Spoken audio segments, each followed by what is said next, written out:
Isaías 65, verso 1, diz assim: Fui buscado pelos que não perguntavam por mim, fui achado por aqueles que não me buscavam. 65, verso 1. A um povo que se não chamava do meu nome, eu disse: Eis-me aqui.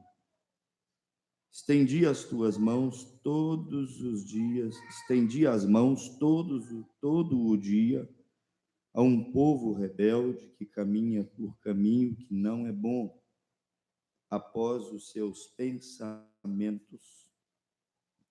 Povo que me irrita diante da minha face de contínuo, sacrificando em jardins e queimando incenso sobre tijolos, assentando-se junto às sepulturas e passando as noites junto aos lugares secretos e comendo carne de porco e caldo de coisas abomináveis nos seus pratos. E dizem: retira-te, não te chegues a mim, porque sou mais santo do que tu. Quer dizer, tem uma vida imunda, um lixo de vida, e se sente mais santo do que os outros. Estes são uma fumaça no meu nariz, um fogo que arde todo o dia. Eis que está escrito diante de mim: não me calarei, mas eu pagarei. Sim, deitar-lhes-ei a recompensa no seu seio.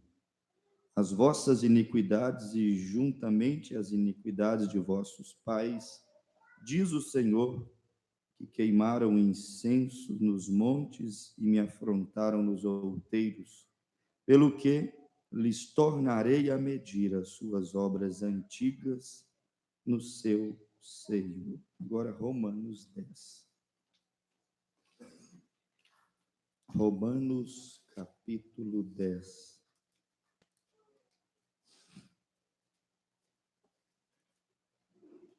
Diz assim, verso de número 4. Porque o fim da lei é Cristo, para a justiça de todo aquele que crer. Ora, Moisés descreve a justiça que é pela lei, dizendo: o homem que fizer estas coisas viverá por elas. Mas a justiça que é pela fé diz assim: não digas em teu coração: quem subirá ao céu? Isto é, a trazer do alto a Cristo? Ou quem descerá ao abismo? Isto é, a tornar a trazer dentre os mortos a Cristo? Mas que diz? A palavra está junto de ti, na tua boca e no teu coração. Esta é a palavra da fé que pregamos, a saber, se com a tua boca confessares ao Senhor Jesus e em teu coração creres que Deus o ressuscitou dos mortos, serás salvo, visto que com o coração se crê para a justiça e com a boca se faz confissão para a salvação. Porque a Escritura diz: todo aquele que nele crê não será confundido. Portanto, não há diferença entre judeu e grego, porque um mesmo é o Senhor de todos, rico para com todos os que o invocam. Porque todo aquele que invocar o nome do Senhor será salvo. Amém. Somente até. Senhor Jesus, nós estamos aqui mais uma vez fazendo isto, invocando o nome do Senhor. Poderia o Senhor agora vir aqui cobrir esse ambiente com o teu sangue, Pai? Sabemos que não é por ser grego, não é por ser judeu, circuncidado ou não circuncidado, mas é por ser cristão, fazer confissão no coração, confissão de fé na tua graça, Pai. Essa igreja vem aqui confessar a tua graça mais uma vez. Nos ajude, Pai, pois nós estamos precisando da tua misericórdia. Venha resplandecer sobre nós mais uma vez, em nome do Senhor Jesus Cristo. Amém, Senhor. Amém. Podeis assentar. Quantos irmãos aqui têm a mensagem adoção espiritual? Alguém tem essa mensagem? Adoção espiritual. Não acredito que ninguém tem, né? Só a série, são 5. Não, essa aqui ninguém tem. Adoção espiritual. É onde eu estou meditando um pouco desde sexta-feira passada, quando nós falamos um pouquinho aqui, não deu tempo de entrar, mas meditamos um pouquinho sobre a justiça, sobre a lei, sobre a graça, e temos algumas pinceladas sobre, ou em Mateus 17, aonde nós vimos Jesus, a graça, Moisés, a lei, Elias, representando os profetas, a justiça. Nós demos algumas pinceladas, nós vamos falar aqui mais alguma coisa, ler aqui alguma coisinha sobre isso, sobre a lei, a justiça e a graça de Deus. Lembrando que lei existe muitos tipos de leis. Nós temos que, não podemos ignorar isso. Desde as leis naturais, leis humanas, que também foram criadas, estabelecidas por Deus, até as leis divinas. Mas se nós formos tomar as leis naturais, por exemplo, você vai ver que existe a lei da semeadura. Na estação certa, o homem semeia, o homem lança a semente em solo, em terra preparada, e se a semente tem aquele germe de vida lá dentro, com certeza a sua casca vai apodrecer, morrer, e a vida vai surgir. Por isso Jesus disse: se o grão de trigo caindo na terra, ele não morrer, ele fica só. Mas se ele morrer, falando dele que era semente, ele dará muitos frutos. Então isso é no espiritual, mas também é no natural. Existe uma semente que você lança, e quando a vida, se ela não for híbrida, a Brana falou muito disso na mensagem, a palavra falada é a semente original. Se ela não for híbrida, ela vai prosperar. Aí você tem que olhar para dentro de você, porque se nós não formos híbridos e tivermos o germe de vida dentro de nós também iremos prosperar na nossa caminhada cristã, mas não pode ser híbrido. O profeta disse: os híbridos às vezes são até mais bonitos. O grão híbrido é mais vistoso. Às vezes ele produz uma super safra, uma super lavoura. E ali quem olha fica encantado, mas é só aquela colheita. Aquele grão que é colhido não vai poder produzir mais. Por quê? Porque ele não tem vida dentro dele. Ele fugiu de uma lei natural estabelecida por Deus. Ele é uma personificação. Ele é uma manufaturação. É fruto de um produto fabricado pela inteligência humana, pelas mãos de um homem, não propriamente pelas leis divinas. Então, fugiu de uma lei natural estabelecida. E toda vez que as coisas fogem da lei natural estabelecida por Deus, aquilo vai resultar em consequências. Uma geração doente, como é a geração que nós temos, de tanto alimento híbrido, casamentos frágeis, muitas vezes, como nós temos, de tantos e tantos casamentos híbridos, julgo desigual, misturas de semente, Israel e filisteus. Isso tudo é hibridização. O profeta diz: religião híbrida, por que não produz muitas vezes o fruto que deveria produzir o cristianismo e a igreja, por causa da hibridização. É uma igreja híbrida, fé híbrida, doutrina híbrida. O profeta diz: precisamos voltar à prescrição divina, voltar tal como era lá no início. Então, as consequências sempre virão quando a lei natural ela é quebrada. É como o parto natural, o parto normal de uma mulher. Nós sabemos que aquilo ali é a lei natural que Deus estabeleceu. O profeta disse, ele agradeceu a Deus pela evolução da ciência, pela capacidade da ciência, quando uma mulher não tem condição física em dar à luz pela via natural, às vezes ela recorre a esse meio para salvar a sua vida e a vida do bebê. Quer dizer, isso seria, em último caso, inclusive o Ministério da Saúde está lutando para desincentivar as mulheres a terem parto cesariano, devido tanto de efeitos que depois ficam, sequelas que depois ficam. Eles estão batalhando, mesmo entre aqueles que têm convênios particulares, por exemplo, que é o maior índice de parto cesáreo, é entre as pessoas que têm convênio. Ela tem o direito de escolher, mas eles querem colocar restrição até contra isso. Por quê? Porque é o homem, é a ciência, quebrando uma lei natural estabelecida por Deus. Uma lei natural, ainda que a pessoa não crê no divino, no eterno, como aquele que estabeleceu essa lei, ele sabe que é uma lei natural que foi estabelecida. É como um pintinho ali dentro da casca. Deu 21 dias, ele vai bicar a casca, não precisa de ninguém bicar para ele. Se não bicar é porque gorou. É assim, leis naturais estabelecidas por Deus em toda a órbita, o espaço, em toda a natureza e também dentro da vida do ser humano.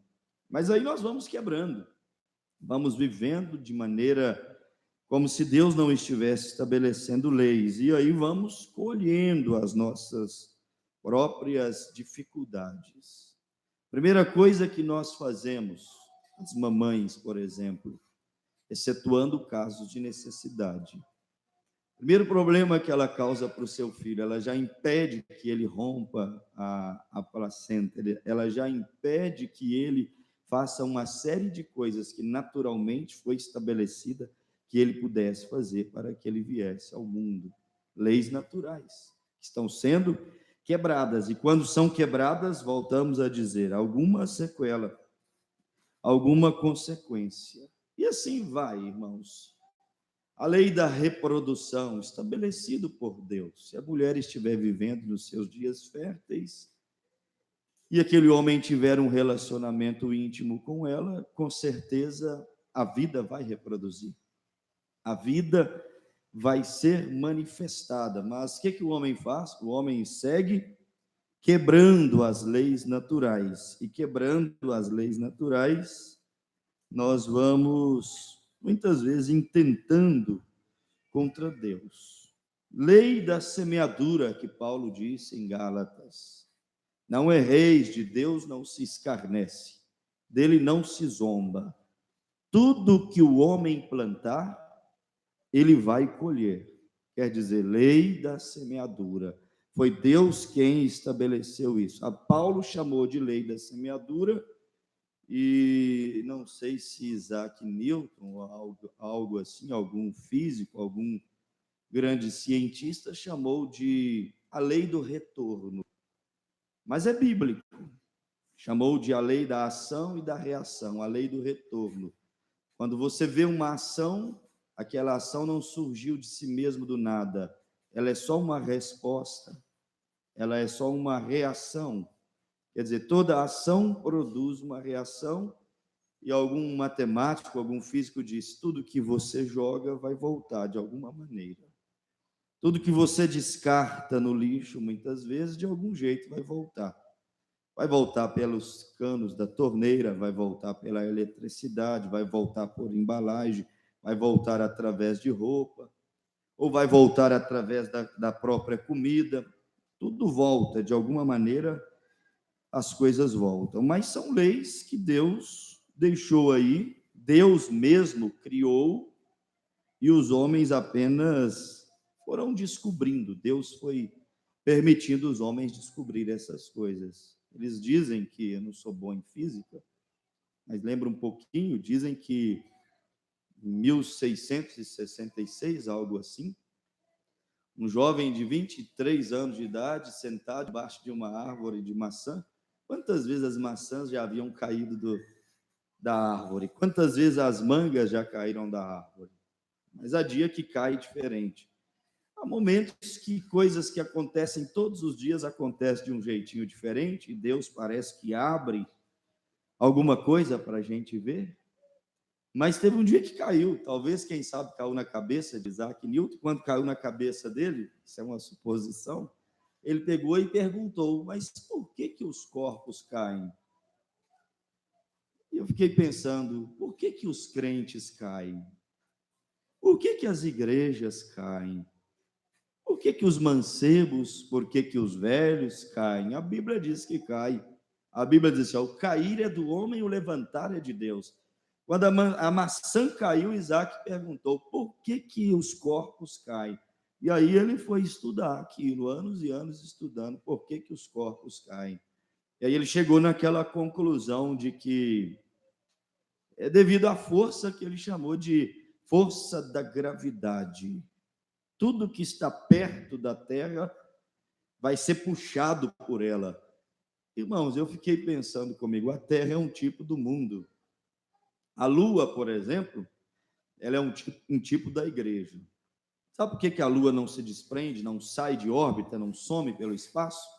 É porque ela está próximo da Terra, então a Terra atrai, a Terra segura a Lua. Eu pensei comigo, o que está segurando essa Lua, igreja, aqui ainda é o mundo, irmão. Muitas vezes nós estamos muito parafusados com as coisas do mundo. Eu sou implicado com este espírito de fazer conta de tudo. Tem pessoas, irmãos, que eles fazem conta de tudo, eles mostram o quanto eles são do mundo, o quanto eles estão parafusados. É como aquele grande imã que passou dentro daquela fábrica e vários materiais não subiram. E o gerente disse para o irmão Brana: os que não subiram ou estão parafusados para não subir, ou não têm o mesmo magnetismo do imã, então não são atraídos pelo grande imã. Que Deus tenha misericórdia de nós, irmãos, e nos desparafuse dessa terra, para que quando o grande imã passar, nós possamos ser atraídos, puxados por ele, e vencermos essa força da gravidade que nos prende aqui nessa terra, irmão. Então, a força da gravidade, ele disse, é isso. É uma força que atrai os corpos que estão por perto. A terra atrai todos os corpos que estão por perto. O fruto cai da árvore, a árvore tomba quando você corta. Se você pular, você tem que descer para o chão. Você está muito perto da terra, atraído pelo poder, pela força dela. Mas tudo aquilo que é assim, a terra atrai tudo que está perto dela e o sol atrai tudo que está perto dele. Por que existe a nossa órbita, por exemplo?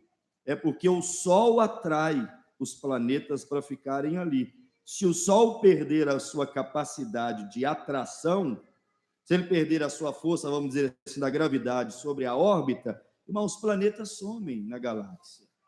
Deixam de existir, mas o sol está ali, ó, segurando. Irmão, olha o que é milagre. Milagres que a ciência não consegue ver como milagre. Tem sempre uma explicação científica.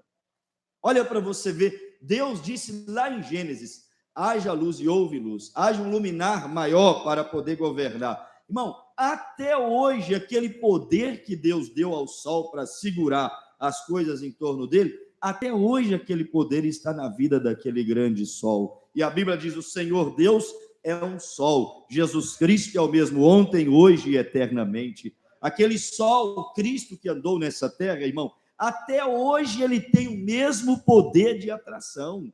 O que é que nos traz aqui na presença de Deus nessa noite? É que o sol, a palavra, ainda tem o mesmo poder de atração. E ele diz que naquele dia ele atrairá a ele todos quantos são deles, todos quantos pertence a Ele. Então você vê os milagres de Deus. Eu não entendo como um físico pode ser uma pessoa que diz: eu não creio em Deus, eu sou ateu. Será que a pessoa não vê que Deus é aquele que, Salmo 24, ele tem o poder, a plenitude do poder sobre todas as coisas? A gravidade do Sol, a força que o Sol exerce para manter as coisas perto dele, essa força é vinda de Deus, irmãos. A força que a Terra exerce para manter as coisas perto dela, essa força é vinda de Deus. A força que você tem para poder manter-se firme na palavra, essa força não vem de você, essa força vem de Deus. Por isso não é para quem quer, não é para quem corre, mas é para aquele que Deus escolheu. Deus te escolheu para esse fim, para manter-se firme na palavra. Mas são leis naturais, que quando elas são quebradas, as coisas saem do controle. Preste atenção nisso. Irmão, se hoje a força da gravidade deixar de existir na Terra, tudo sairá flutuando pelo espaço. Se hoje a força do Sol deixar de exercer sobre as galáxias, sobre os planetas que estão na sua órbita, olha, tudo sairá flutuando pelo espaço. Quando nós quebramos as leis estabelecidas por Deus, especialmente a lei do Espírito e vida, que é a lei da graça estabelecida sobre a nossa vida, olha, as coisas começarão a flutuar. Dentro de casa, as coisas começarão a flutuar quando alguém quebrar as leis estabelecidas por Deus. Se esse marido sair do lugar, se essa mulher sair do lugar, leis estabelecidas para um homem, leis naturais estabelecidas por Deus para uma esposa, para um filho, para um lar, funcionar dentro da órbita, funcionar dentro da harmonia estabelecida por Deus. Se alguém quebrar, vai flutuar. Se a força da gravidade deixar de existir agora, nós vamos bater nesse teto, e esse teto vai voar pelas alturas, porque ela vai puxando, até as coisas romperem. Por isso que temos que pensar. Quando Deus estabeleceu leis e princípios, muito embora não vivemos, eu não estou falando da lei do olho por olho, dente por dente. Não estou falando na alegoria de Paulo em Gálatas capítulo 3. H tipifica o Sinai, a escrava, a lei da escravidão que não podia salvar a ninguém. Estou falando sobre leis naturais, leis espirituais. Vivemos pela graça, mas é uma graça que há leis dentro dela. Porque lei, na verdade, é um conjunto de normas em que você está obrigado a poder obedecer, porque senão a obedecer, porque senão você sofre sanções. Então, mesmo dentro da graça, há coisas que nós temos que atentar para elas. Temos que obedecer. Por quê? Porque senão as sanções vêm. Se você sai de debaixo da graça, a lei do Espírito e vida que Paulo disse, olha, as sanções virão. O juízo, muitas vezes, descerá de alguma maneira sobre a nossa vida, quando nós cometermos aquele pior de todos os erros, que foi o que Israel fez. Israel virou as costas, Israel agiu com rebeldia concernente à lei de Deus na vida deles. Quando eles viraram as costas para Deus, irmão, as coisas flutuaram. Quando eu digo as coisas flutuaram, doenças, terra rachou, juízo desceu, pragas apareceram, as coisas flutuam. Quando eu digo as coisas flutuam, nós perdemos o domínio sobre as coisas quando quebramos a lei divina estabelecida por Deus nas nossas vidas. Por isso que nós deveríamos falar para Deus: Senhor, dá-nos da tua preciosa graça nas nossas vidas, de tal maneira, Senhor, que possamos ficar amarrados com as tábuas da tua palavra, com as tábuas da tua lei em nosso coração. Isso é uma expressão espiritual. Muito embora os judeus levaram ao pé da letra, os judeus escreviam os mandamentos, as tábuas da lei, ali faziam um colar e penduravam no pescoço e saíam andando com aquilo, achavam que era literal. Estava nas tábuas, mas não estava no coração. Hoje, irmão, ainda que não esteja nas tábuas, no pescoço, no letreiro da camisa, ainda que não esteja na portinha da casa. Deus abençoe o nosso lar, mas aqui, a palavra tem que estar em nosso coração, porque se a palavra estiver no nosso coração, nós seremos mais do que vencedores. Se a palavra estiver no nosso coração, nós teremos domínio sobre a situação. As situações não vão nos fazer sair flutuando por aí. Quando estamos flutuando por aí, é porque nós quebramos. É porque nós, em algum lugar aqui, nós desobedecemos. E quando nós desobedecemos, é impossível as sequelas não aparecerem, as sequelas não virem sobre a nossa vida. Então é algo, irmão, muito interessante. Leis naturais, nós poderíamos falar de muitas delas. Leis espirituais, que nós já sabemos, não referindo-se à lei de Moisés, porque definitivamente, irmão, a lei de Moisés foi cumprida em Cristo, e quando nós estamos em Cristo pelo novo nascimento, nós então cumprimos também a lei de Moisés. Irmão, ninguém tem condição de cumprir a lei de Moisés ao pé da letra. Então, o que Jesus Cristo fez? Jesus desceu do céu e cumpriu a lei de Moisés por mim e por você. E se ele cumpriu a lei de Moisés por mim e por você, quando nós quebramos a lei de Moisés, as sanções, a justiça prevista na lei de Moisés para aqueles que viriam quebrar a lei de Moisés, não podem mais vir sobre nós. Por quê? Porque nós não estamos debaixo da lei, mas agora estamos debaixo da graça de Deus. Mas não saia de debaixo da graça.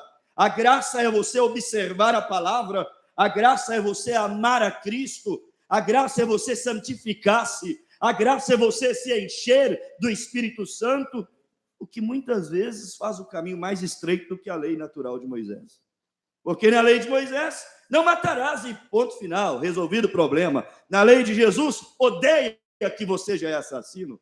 Na lei de Moisés, tábuas no pescoço e não no coração, não adulterarás. É só não deitar com outra mulher que não é a sua. Mas o coração, a mente, os olhos, na graça diz, mas se você intentar contra a mulher do próximo e desejá-la no seu coração, já adulterou com ela. Quer dizer, você, na graça, precisará muito do favor sobrenatural de Deus, irmão. Por quê? Porque senão você não consegue ficar debaixo dela. E sair de debaixo da graça é uma desgraça.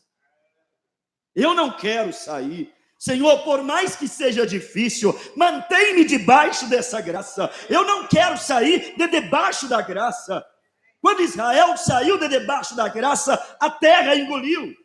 Quando saiu de debaixo da graça, as pragas desceram.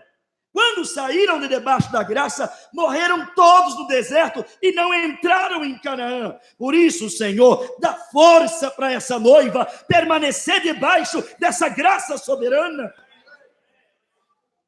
Ainda que haja forças querendo te tirar, porque a gravidade é o quê? É uma força que te prende. Ainda que te haja forças querendo te tirar debaixo da graça, o Senhor é a nossa gravidade, o Senhor é a força da nossa vida que nos mantém, nos segura debaixo do sangue de Jesus Cristo.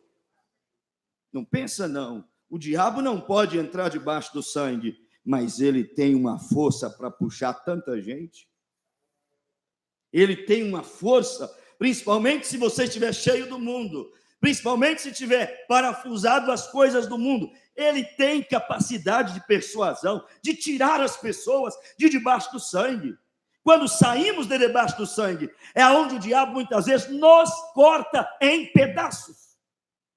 Por isso que eu sempre oro, começando os cultos, e digo, Deus, cobre esse santuário com teu sangue. Por quê? Porque eu sei que o diabo não pode entrar debaixo do sangue. Debaixo do sangue, temos um encontro com Deus. Debaixo do sangue, podemos provar do sobrenatural de Deus.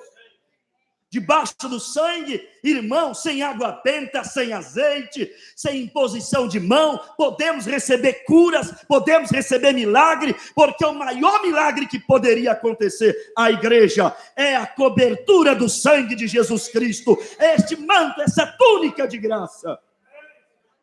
Isto é o diferencial desta igreja, o diferencial dessa noiva. Então, há leis estabelecidas. Não saia de debaixo da lei do Espírito e vida. Não converta a graça de Deus em dissolução.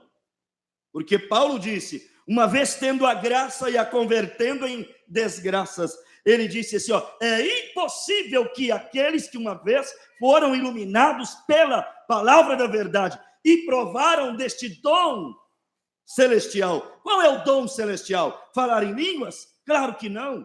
Profetizar? Claro que não. Qual é o dom celestial? O salário do pecado é a morte, mas o dom gratuito de Deus é o quê? É a vida eterna. Se você tem provado da vida eterna, não há por que provar do mundo. A vida eterna é melhor do que essa vida momentânea que nós vivemos aqui. Essa é cheia de dissabores, mas aquela, disse o irmão Brana, será uma sucessão de surpresas, de alegrias, será uma vida crescente. Não dá para explicar, disse o profeta. Nunca subiu ao coração do homem. Por isso valorizemos isto, esta lei da vida, que se você a respeitar, viverá para sempre com Deus. Mas se você quebrar, sabe que há uma lei natural estabelecida, até para o pecado. O que é que disse Gênesis capítulo 2, verso 17? O dia que dele ou dela comerdes, certamente morrereis. Irmão, ficou estabelecido esta lei. Se comer, vai morrer.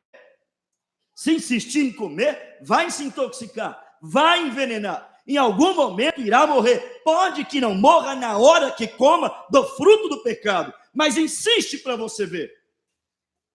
É uma lei que foi estabelecida e não tem como quebrar.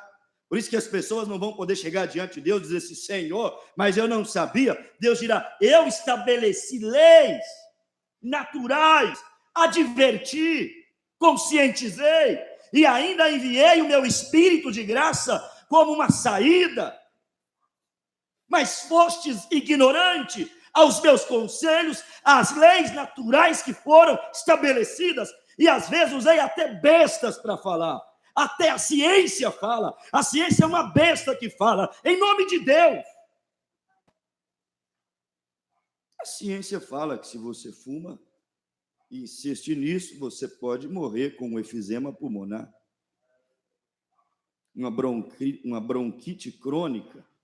Você pode morrer, você pode desenvolver uma doença terrível. Se você bebe, pode destruir o seu fígado, o seu rins, pode desenvolver uma cirrose.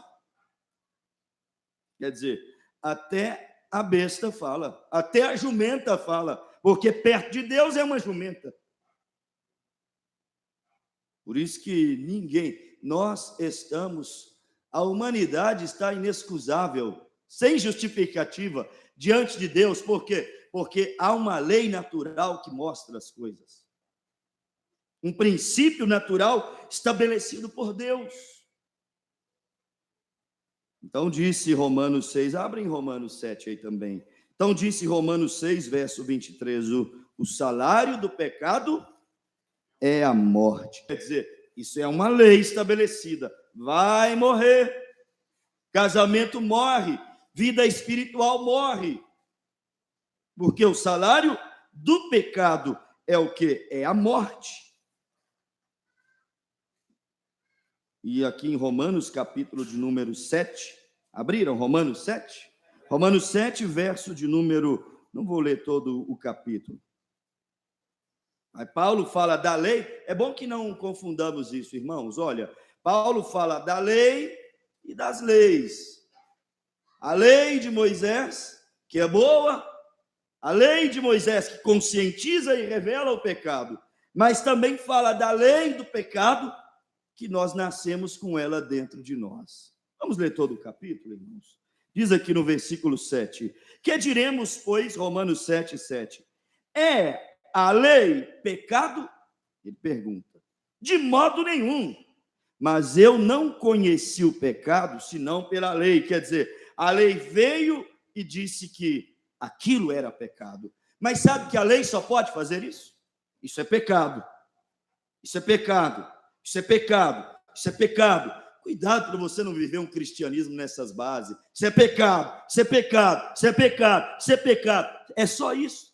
Isso é bom, não é pecado. A Bíblia diz, a lei não é pecado. A lei tem esse bom trabalho. Mas fica tão ríspido, tão duro, tão inflexível, se faltar a lei do Espírito e vida, se faltar a graça. A lei só mostra que é errado, mas não dá uma solução para o problema. Só coloca na cadeia, mas quando sai da cadeia, sai pior do que entrou. Por isso que Deus enviou a graça para nós, irmão. Se vivêssemos pela lei apenas até hoje, irmão, seríamos muito piores do que somos. Então Jesus Cristo trouxe a graça. É a graça que transforma, que regenera a raça humana. Aleluia! Mas eu não conheci o pecado senão pela lei, porque eu não conhecia a concupiscência. Eu não conheceria a concupiscência. Se a lei não dissesse, não cobiçarás, quer dizer, a lei só conscientiza e mostra que está errado. É só a placa ali, ó, não ultrapassa os limites de velocidade. Versículo 8. Mas o pecado, tomando ocasião pelo mandamento, hein? Despertou em mim toda a concupiscência. Porquanto sem a lei estava morto o pecado. Olha o que Paulo disse, ó. Eu não conhecia o mandamento de Deus, mas quando ele me veio falando assim, ó, não cobice, não faça isso, não faça aquilo, você viu o que Paulo falou? O mandamento despertou em mim a concupiscência. Por quê? Porque as pessoas têm uma atração pelo que não é, pelo que é proibido. Ei, não coma da árvore, mas é aí que dá uma passadinha lá perto. Não ouça, não veja, não vá atrás, é aí que vai atrás. Paulo diz que a lei não é pecado, mas a lei com suas restrições e imposição despertou o desejo de conhecer, a concupiscência, campo protegido demais, tenho que saber o que tem lá. Olha para você ver, versículo 9. E eu, em algum tempo, vivia sem lei. Mas o que ele disse, irmão? Olha aqui, ó. Mas vindo o mandamento, reviveu o pecado. E eu morri. Quer dizer, o pecado acordou quando eu conheci o mandamento. Olha, a vida de quem chega no evangelho não se torna fácil. Pelo contrário, é difícil. As igrejas dizem, venha, não sofras mais. Nós dizemos o contrário, venha para a guerra. Venha para a batalha. Quando você souber o certo e o errado, é aí que o diabo vai te atacar. Mas confia na graça de Deus, porque se nela você descansar, serás vitorioso. O caminho é estreito e apertado, mas há um Deus que trilha conosco esse caminho estreito e apertado. Versículo 10. O mandamento que era para a vida, achei eu que me era para a morte. Agora que ele conhecia o que era certo e errado, estava praticando o errado, ele falou assim, estou morto. Quantos crentes encontramos assim na igreja? Estou morto, estou perdido. Olha o que eu ouvi, olha o que o profeta disse, olha o que o pastor pregou. Estou perdido, estou morto. Porque se encontra em falta e aí se sente condenado. Mas, crente que se sente condenado e difícil é alguém que nunca se sentiu ou nunca se sentirá. Ajoelha um pouquinho e começa a falar com aquele que derramou o sangue na cruz do Calvário para você ver. Ajoelha perante ele para você ver. O condenado pela lei levanta absolvido e justificado, porque a graça é a saída para o espírito da condenação. A lei manda colocar na cadeia, a justiça feita ao quebrar a lei, coloca atrás das grades, mas a graça, irmão, é aquela chave que abre o cadeado, é aquela chave que abre a porta, é aquela chave que te tira da situação de condenado. 12. E assim a lei é santa, e o mandamento santo, justo e bom. Quer dizer aqui, olha o que Paulo está falando, ó. Não tenho nada contra a lei, é justa. Não tenho nada contra o mandamento, é santo. Mas ele tinha uma lei dentro dele, que era a lei do pecado, que é inimiga da lei justa, santa e boa. E agora, o que fazer para resolver? O pecado que há em ti, não tem como resolver fora do caminho da graça. 13. Logo tornou-se o bom, que é a lei, hein? E o mandamento santo. Logo tornou-se-me o bom em morte. O que quer dizer? Encontrei a lei boa, o mandamento santo, justo e bom, e agora estou vivendo uma expectação horrível de morte. Bíblia sem graça é morte, mensagem sem graça é morte. Por isso a graça de Deus nos foi revelada, porque a palavra não veio para nos matar, mas veio para nos fazer reviver. Mortos em pecado já estávamos, mas a graça veio para nos vivificar outra vez, porque Ele é riquíssimo em misericórdia. Oh, graça eterna, antes de ti não passávamos de cadáveres ambulantes, mas a graça se revelou a nós. Hoje somos espíritos vivificados na presença do Deus Santo.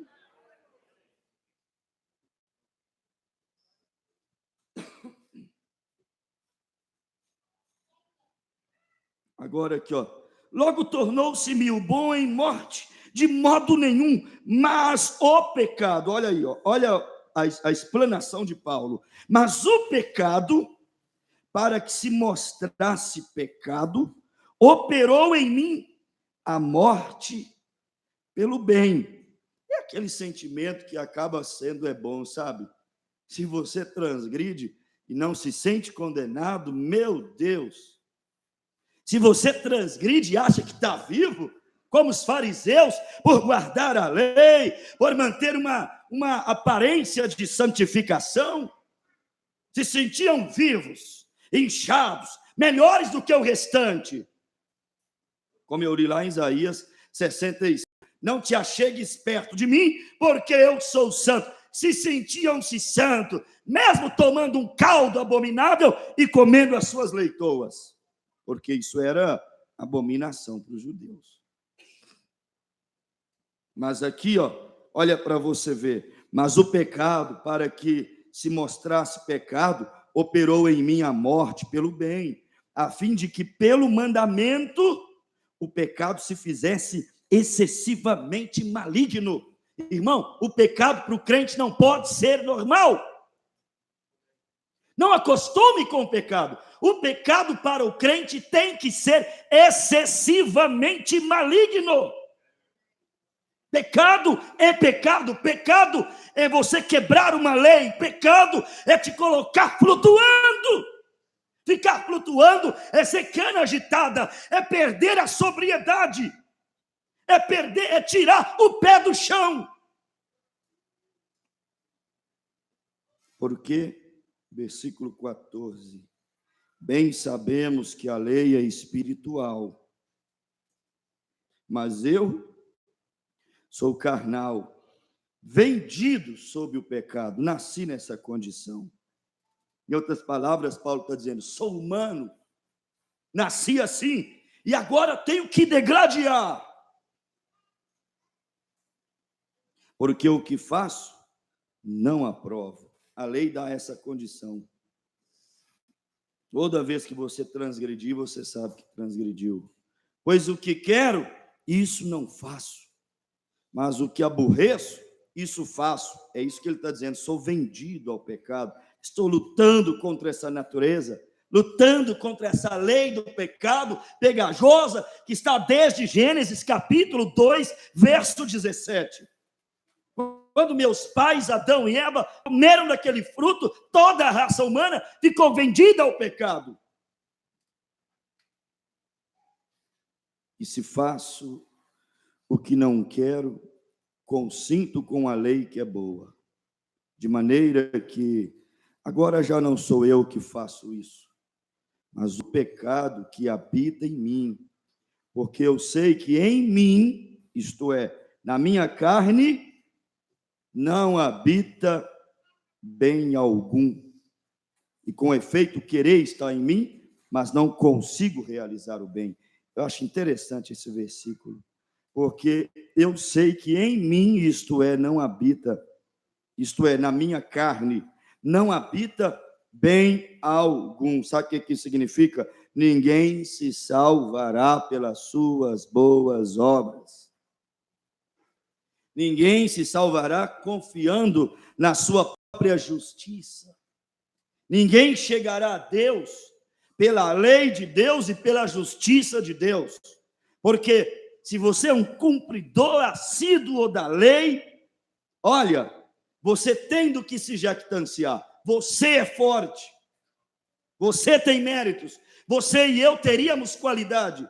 E graça não é mérito, não é força própria, não é qualidade. Graça é favor imerecido. E louvado seja Deus, esse favor tem descido sobre a nossa vida. Temos sido contemplados por sua graça maravilhosa.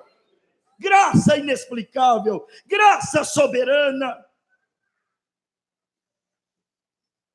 Versículo de número 20. Ora, se eu faço o que eu não quero, já não faço eu, mas o pecado que habita em mim. Acho então, é aqui que eu queria chegar, nessas palavrinhas aqui, ó. Acho então esta lei em mim, quer dizer que existe uma lei em você. Cuidado com ela. A lei te põe na mão da justiça. E a justiça te coloca atrás das grades. Olha para você ver, ó. Acho então essa lei em mim, que quando quero fazer o bem, o mal está comigo. Essa é a lei do pecado, que nós temos que vencer ela, porque senão ela vai nos manter. Sabe o que é essa lei do pecado? É o parafuso que prende o material para não subir. É o parafuso que prende a igreja para não avançar. É o parafuso que nos mantém aqui nessa terra e que poderá levar muitos a perderem o arrebatamento, se não deixar a graça manifestar na vida dele. Senhor, tua graça é aquela chave que solta esse parafuso para essa igreja crescer, subir ao teu encontro. Porque segundo o homem interior, tenho prazer na lei de Deus, mas vejo nos meus membros outra lei que batalha. Então são muitas leis, viu? Batalha contra a lei do meu entendimento. A lei do meu entendimento é a lei de Deus. E me prende debaixo da lei do pecado, que está nos meus membros.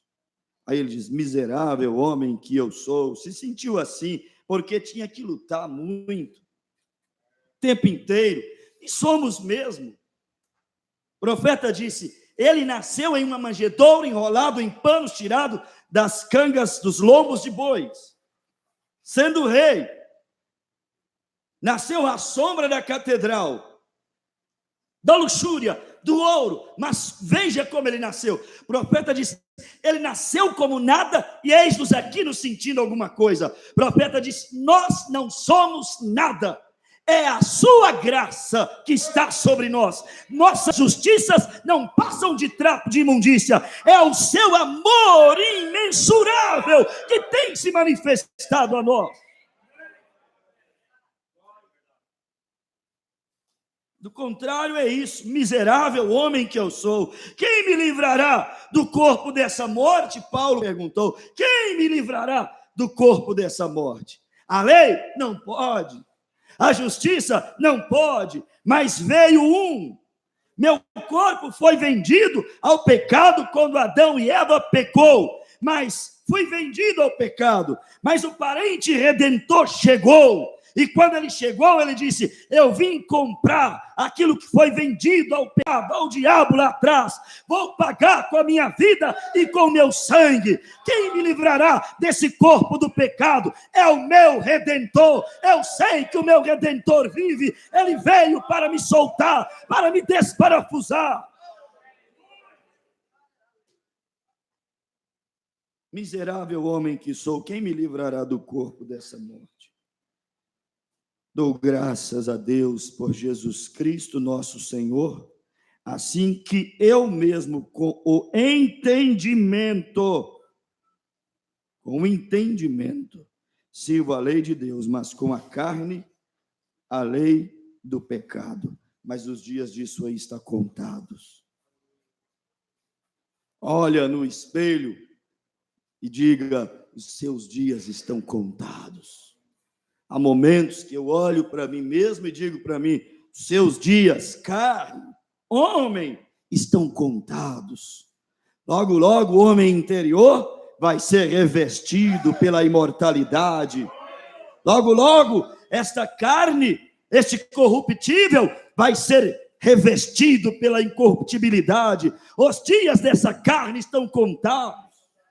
Os dias desse parafuso está contado. Falta pouco, igreja. Nós vamos romper esse parafuso. Vamos romper essa atmosfera. Vamos voar para a nossa órbita eternal, celestial. Jerusalém está nos chamando. Nós não somos filhos dessa terra. Somos filhos da nova Jerusalém. Jerusalém está chamando essa igreja. Hoje você pode estar na condição de escravidão, mas você não é filho da escrava, você é filho da livre, você é filho daquela que é de cima. Sabe o que eu estou falando? Vira aí, Gálatas capítulo de número 4. Só virar algumas folhinhas, está bem aí depois de carta aos Coríntios. Gálatas capítulo de número 4. Oh, meu Pai! Olha aqui para vocês verem quem nós somos, irmãos. Ó, Gálatas 4, verso 21. Encontraram? Amém? Verso 21. Dizei-me vós, os que quereis estar debaixo da lei. Tem gente aí que quer ficar debaixo da lei.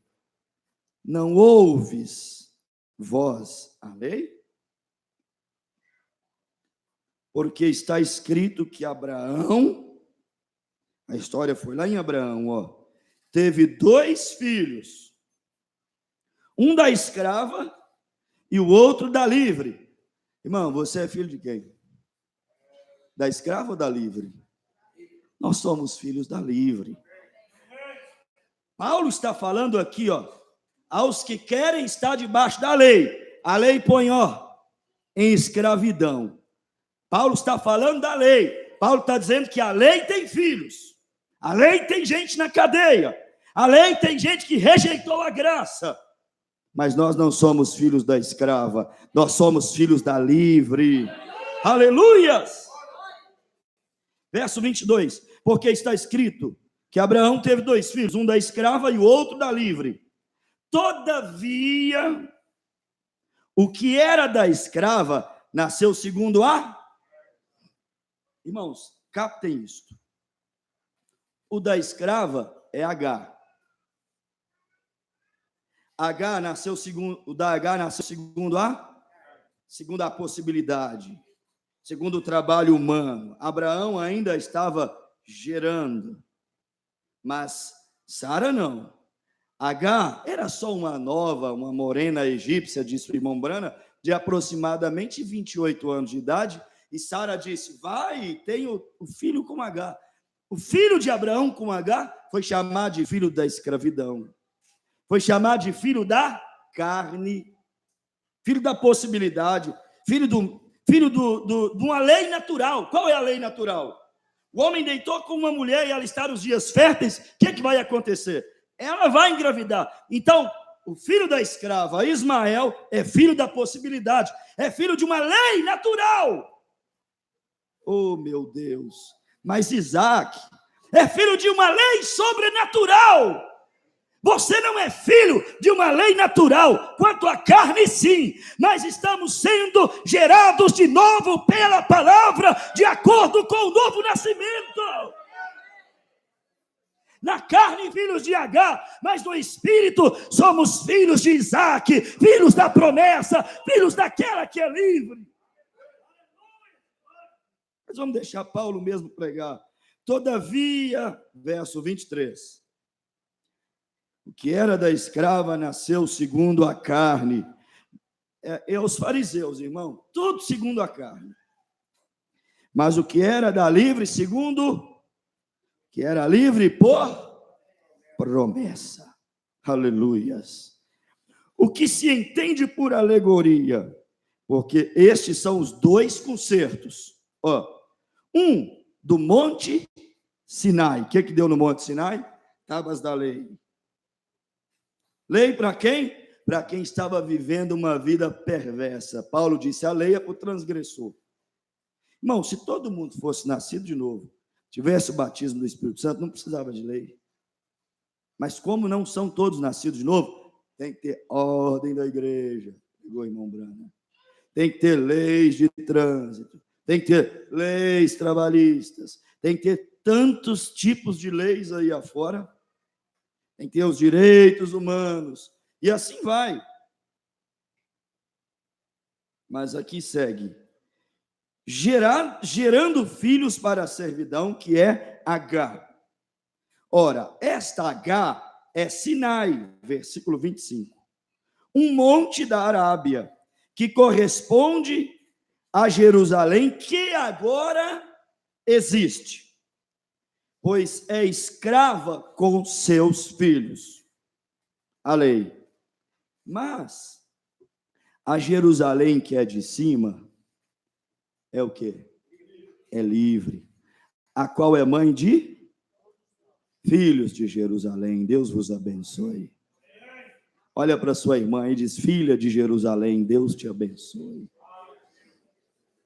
Você não é filha de Agar, você não é filho de Agar. Filho de Agar é filho da Jerusalém terrena, mas nós somos filhos de Sara, filhos da promessa. Nós somos filhos da Jerusalém que é de cima. A Bíblia, Paulo diz, Jerusalém é a mãe de todos nós. A nossa mãe não é a grande prostituta que está em Roma. A nossa mãe é de cima. E a mãe está chamando seus filhos para voltar para o lar. Ouça a mãe te chamar.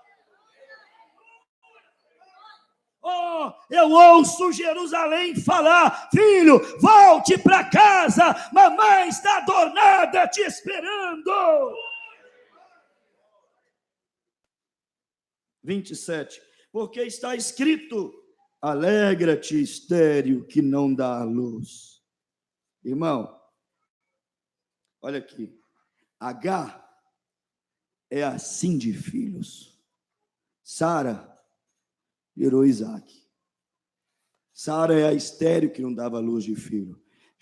Jerusalém daqui, a qual é Agar, monte da Arábia, disse Paulo, foi gerada assim. É assim de filhos a Jerusalém terreal. Mas sabe o que irmão Brana disse nas eras da igreja? A Jerusalém de cima está vazia. Tem ninguém lá. A Bíblia, o profeta diz que somente os anjos estão olhando aquela cidade, extasiados, perplexos, querendo saber para que todo aquele monumento vazio como está. Mas aí vem uma palavra e diz assim, alegra-te, estéril, que não dás a luz. Esforça-te, clama, tu que não estás de partos, porque os filhos da solitária são mais do que os filhos da que tem marido. Jerusalém é pequena. Sabe o que irmão Brana disse? Ela não dá mais do que o tamanho do estado do Texas. Talvez ela não caberia mais do que 2 milhões de pessoas. Jerusalém, a Jerusalém de cima, olha, irmãos, não serão muitos que irão morar dentro dela. Contando de 7 eras da igreja para povoar uma cidade, que o profeta disse não ser tão grande assim, Não são muitos que estarão lá. Por isso, valorizemos essa mensagem. Olha o que nós estamos ouvindo aqui nessa noite. Você está ouvindo a palavra falar para você que você é filho dessa cidade. Essa cidade pequena, essa cidade para um povo pequeno, preparado.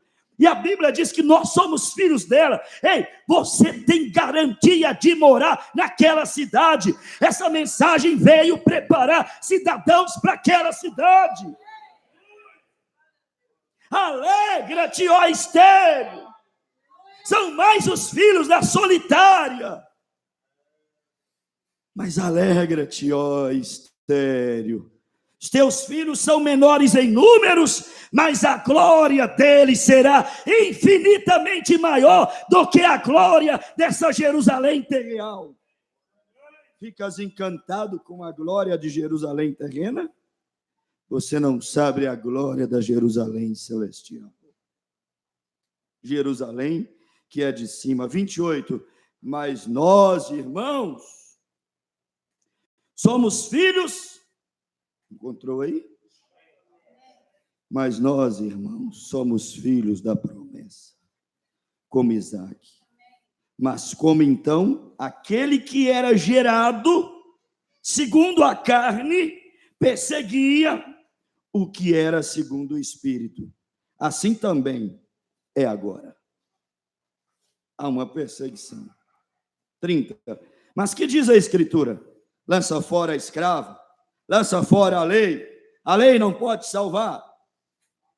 Está vendo? Não é ignorar, é lança fora a lei da possibilidade, a lei da habilidade humana, a lei da carne, a lei do pecado. Lança fora a lei da vontade permissiva. Pecado é vontade permissiva. Lança fora tudo isso.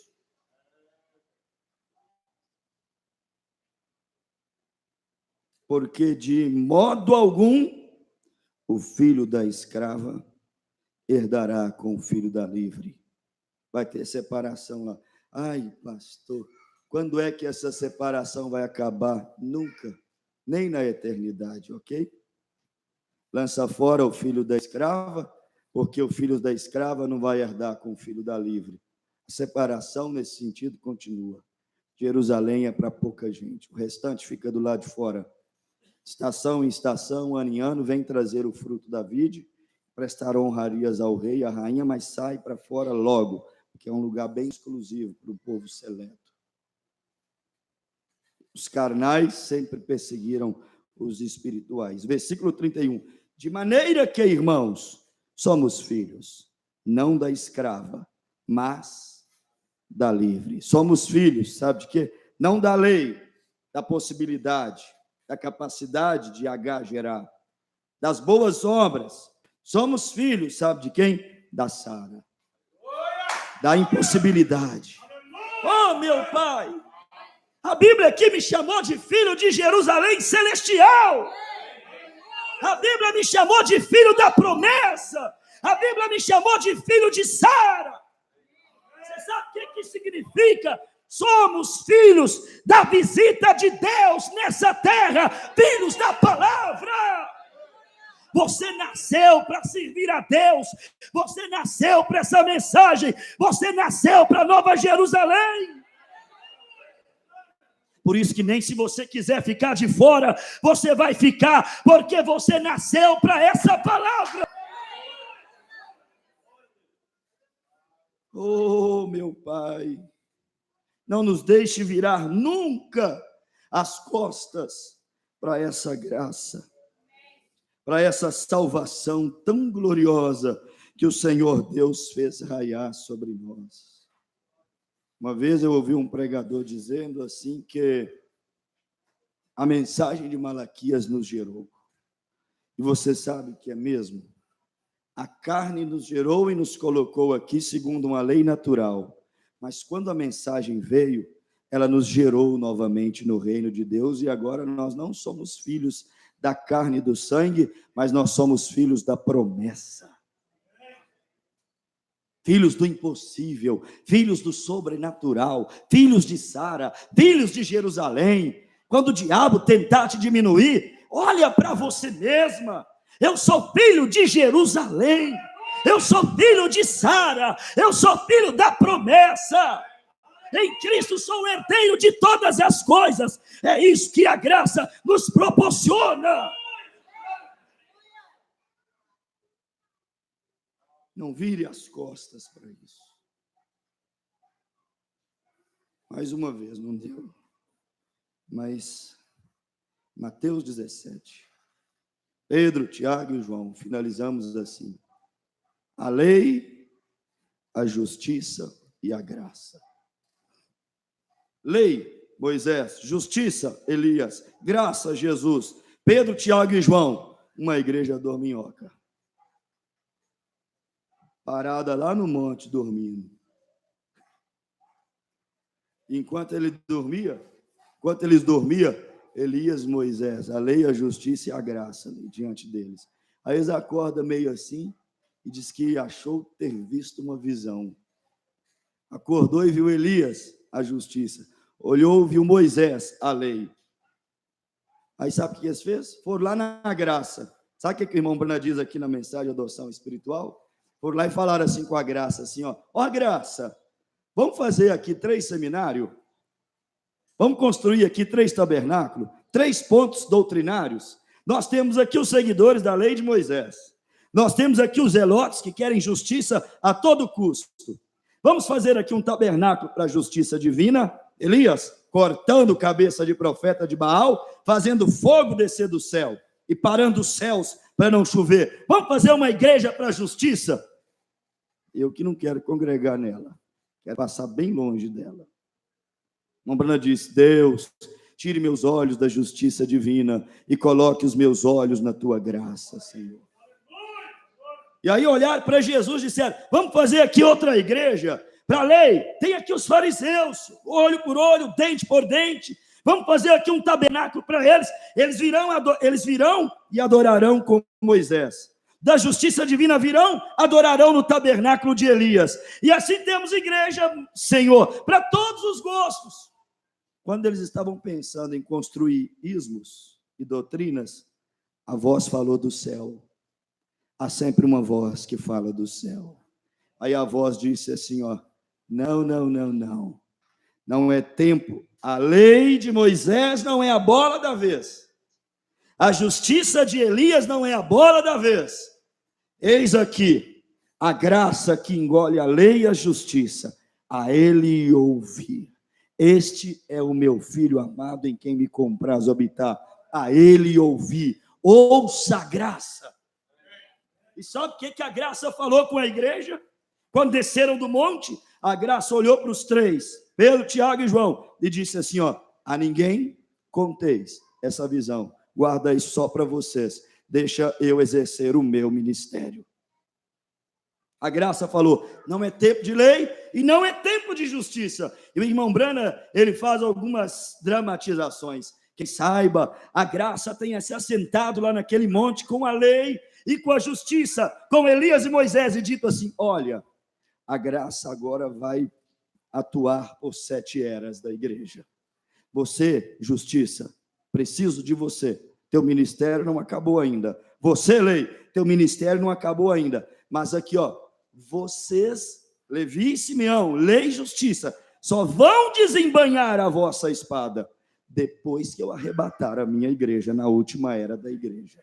Quando eu arrebatar a minha igreja, eu estalo o dedo para vocês. Aí, Levi e Simeão, vocês podem vir parar os céus para não chover, pode transformar água em sangue, pode trazer o Armagedon, pode trazer as 10 pragas, viu, Lei, que você trouxe lá no Egito. Aí vocês entram em cena. Mas enquanto eu estiver na terra, atuando com minha graça, lavando e redimindo uma igreja, eu quero vocês parada.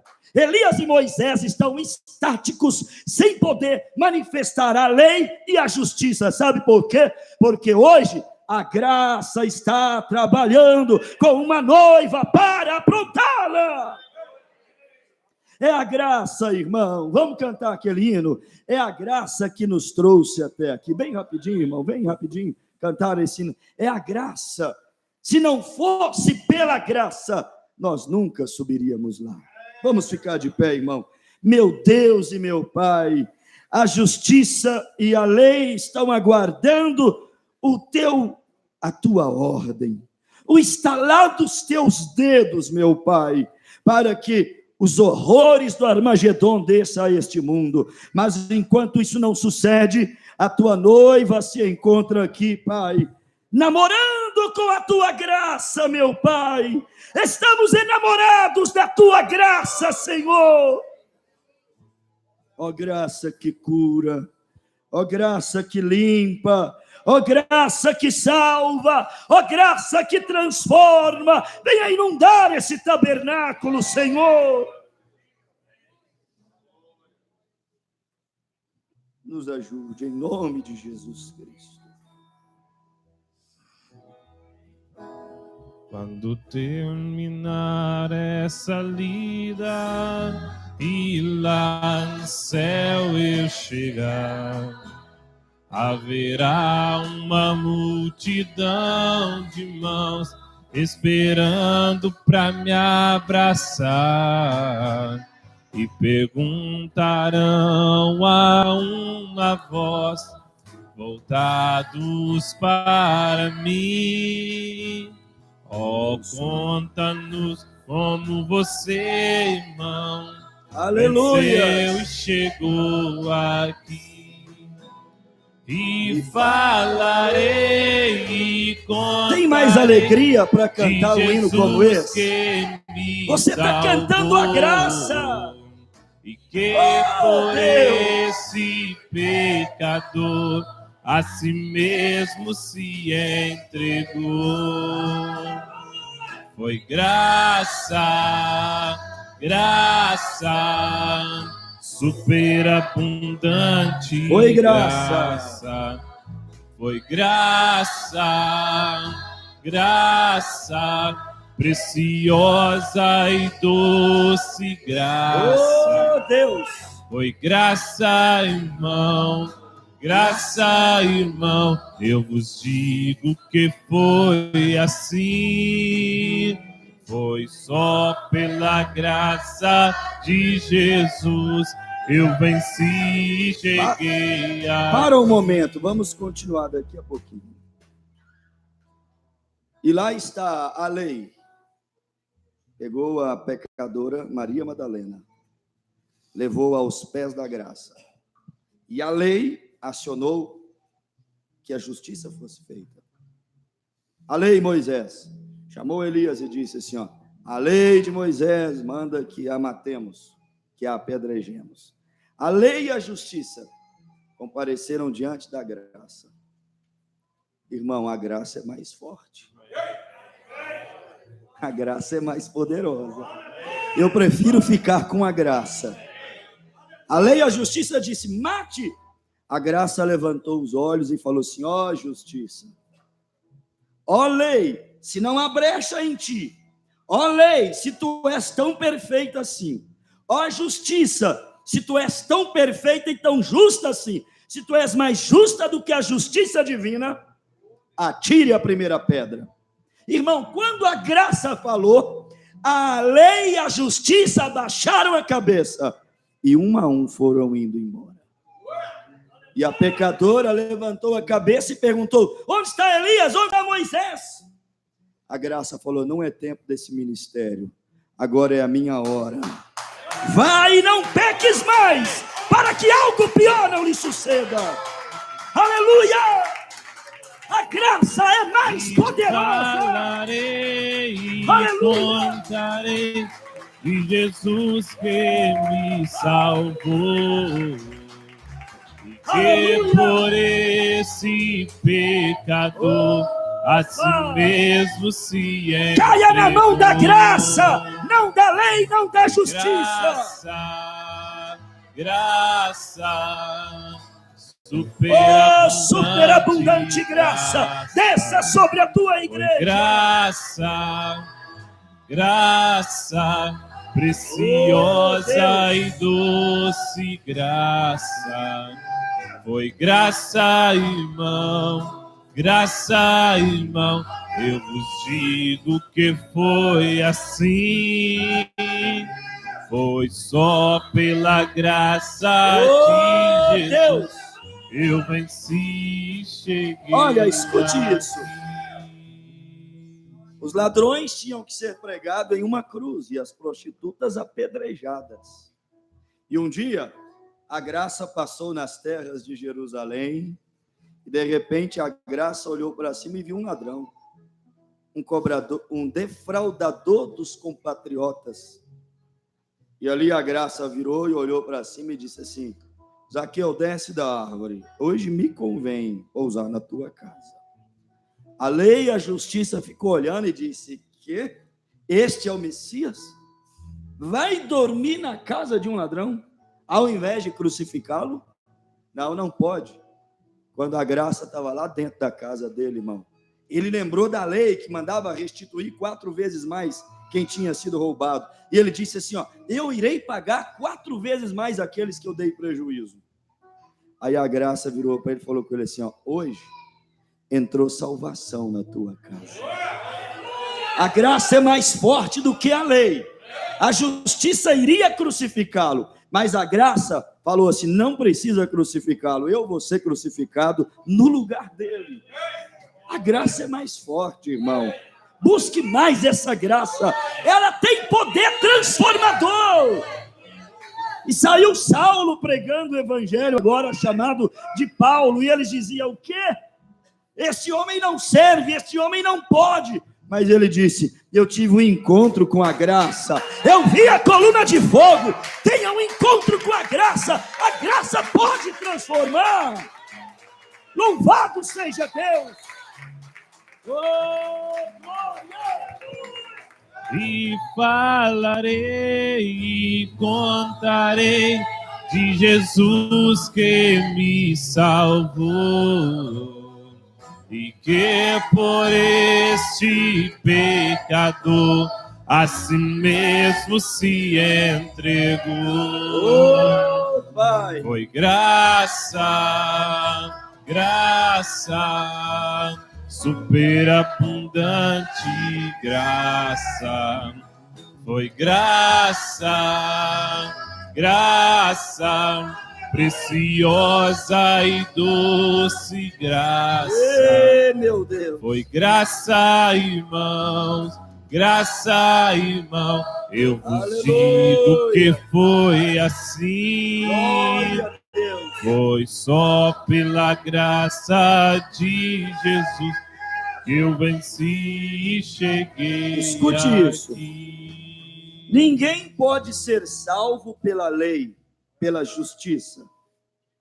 E se você falhar ao transgredir a lei, resta apenas uma coisa: morte. Isto é a justiça de Deus. Deus exige isso. Sua lei justa deve fazer isto. Transgrediu, deve morrer. Então, quando Pedro falava, querendo construir um tabernáculo, perguntou a Deus se podia fazê-lo. Então eles olharam de volta e viram apenas Jesus. A lei desapareceu e a justiça também, e ficou apenas a igreja e a graça. A lei falhou.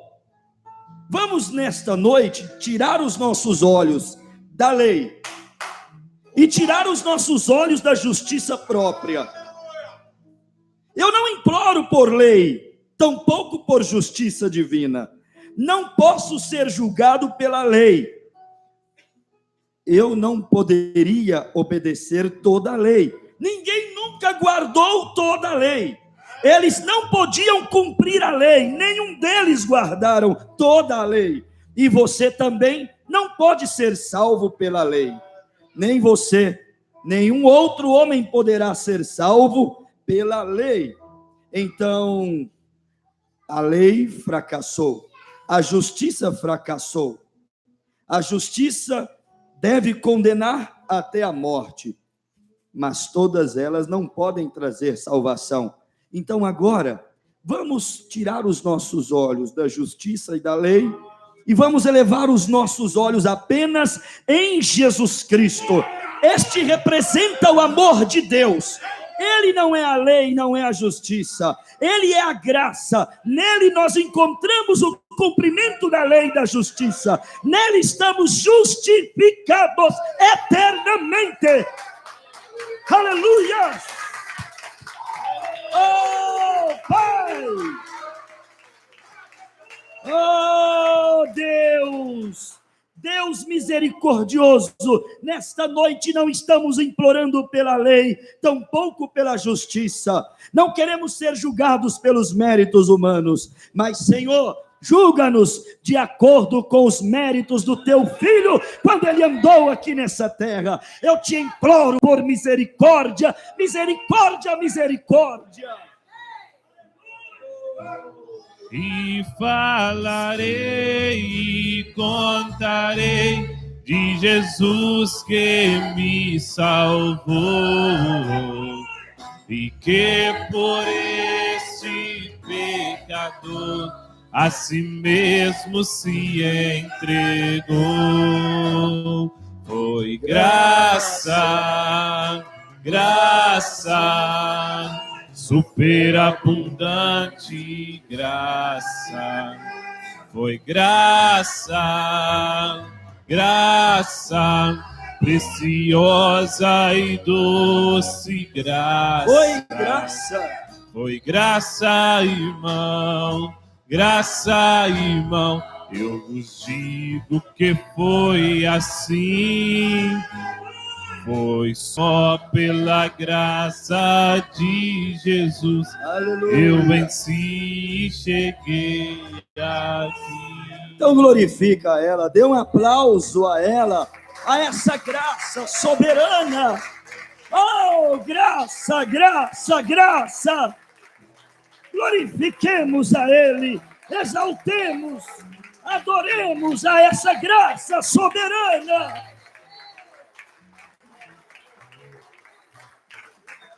Oh, meu Pai, eu te agradeço de todo o meu coração com a tua igreja.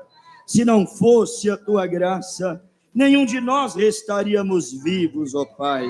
Todos os dias machucamos o nosso pai Jacó, mas esse pai tem um braço tão grande, tem um colo tão espaçoso que nos toma em seus braços. Obrigado, ó Pai Jacó. Obrigado, ó graça maravilhosa. Obrigado, Senhor Jesus. Se não fosse a tua graça, não haveria motivos para lutar, para empenhar, para se esforçar. Pai, ajuda-nos, Senhor, a sermos um atributo dessa graça na terra. Ajuda-nos a sermos embaixadores, porta-voz, representantes dessa graça na terra. Graça que muda, graça que transforma. Em nome de Jesus Cristo. Amém, Senhor. O profeta disse, enquanto eles discutiam em fazer um tabernáculo para a lei e um para a justiça, eles desapareceram. E o profeta disse, quando a igreja olhou, eles não conseguiam ver mais ninguém, senão a graça. Sabe, irmãos, por mais repreensiva e dura que seja essa mensagem, eu olho para ela e não consigo ver mais nada, senão essa graça de Deus. É ela quem tem mantido essa noiva. Ebenezer, até aqui nos ajudou, Senhor. Ela possa levar-nos para mais um ano. Que venha 2020, né? Já estamos em reta final. Se houver um 2020, que venha 2020. Com graça sobre graça, graça sobre graça. Somente pela graça essa noiva poderá vencer as suas lutas. Aleluia! É ela que vence. Ela nos inibe, ela nos constrange, como ouvimos recentemente. Você olha e diz, como eu vou trair tão grande amor? Como eu vou vender tão grande graça?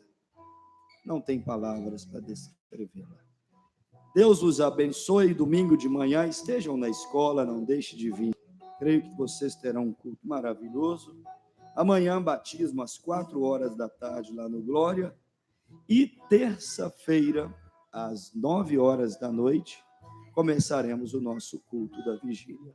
Vão todos em paz, em nome de Jesus.